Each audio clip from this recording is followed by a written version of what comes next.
100 रुपए के नोट पर दिखने वाली रानी की वाव यानी जिसको हम बावड़ी कहते हैं उसकी कहानी क्या है।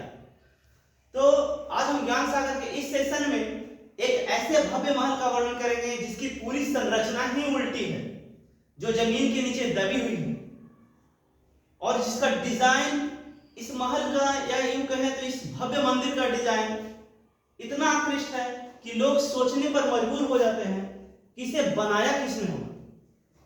तो कहानी 11वीं शताब्दी की है।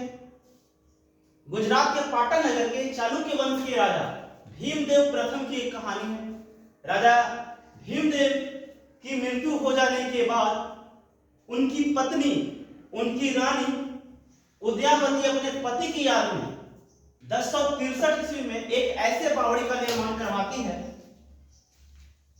यह बावड़ी अपने आप में आश्चर्यों से भरी हुई है। यह बावड़ी प्रेम और सम्मान का प्रतीक है।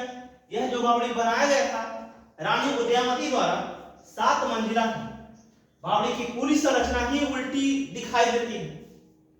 यह यूं कहे तो उल्टे मंदिर की आकार में बनी हुई है।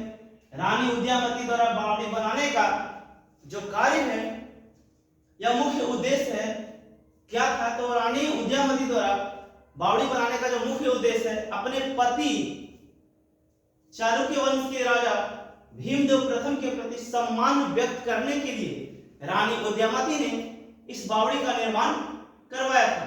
इस बावड़ी का जो विध्वंस है 13वीं शताब्दी में सरस्वती नदी में आई एक भीषण बाढ़ के कारण इस मंदिर में मिट्टी और गाद से यह मंदिर भर गया और यह मंदिर दब गया। वर्षों तक यह मंदिर मट्टी और गाद में दबी रही। यह लगभग 700 सालों तक दबी रही। फिर अंग्रेज भारत आए। अंग्रेजों ने 1890 के दशक में यह बावड़ी को खोजा। इस बावड़ी को मतलब पुनरुद्धार किया या खोजा। यह बावड़ी की ऐसी संरचना थी कि इसे देखने के लिए हजारों लोग प्रति वर्ष यहाँ आते हैं। इस बावड़ी की खासियत है कि अगर इस बावड़ी को अगर बाहर से देखा जाए तो सिंपल या साधारण सीढ़ीदार बावड़ी दिखती है, और अगर इसे अंदर से देखें तो यह उल्टा मंदिर की तरह, उल्टा रूप में मंदिर की तरह दिखाई देती है।